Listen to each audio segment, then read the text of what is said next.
আমাদের সকলের টিকিট, এখানে কিন্তু টিকিট কেটেই তোমাকে ভেতরে এন্ট্রি নিতে হবে। চলো, তো পার টিকিট কত করে বলে দাও? পার টিকিট পড়েছে কিন্তু এখন 40 টাকা করে। এর আগে আমরা যখন এসেছিলাম তখন 30 টাকা করে ছিল, তো এখন 10 টাকা করে বেড়ে গেছে দেখছি। তো তবে ভেতরেও কিন্তু তার জন্য অনেক কিছু বাড়িয়েওছে, তো চলো দেখা যাক। তাহলে আর দেরি না করে চলো এবার পুরো মিউজিয়ামটা ঘুরে দেখা যাক। সবার প্রথমে শুরু করেছিলাম বৌদ্ধ দেবতার একটা অসাধারণ কিন্তু বালির কাজ দিয়ে।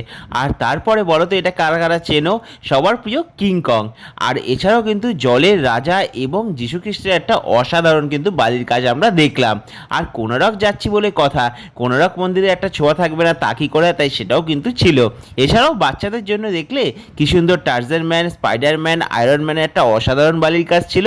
তবে এই সমস্ত কিছুর মধ্যে চারিপাশের এই সুন্দর সবুজ অ্যাটমসফিয়ারটা কিন্তু এক কথায় জাস্ট অসাধারণ লাগছিল। আরে দাঁড়াও দাঁড়াও, যাচ্ছ কোথায়? তোমরা কি ভাবলে এখানেই শেষ? একদমই নয়।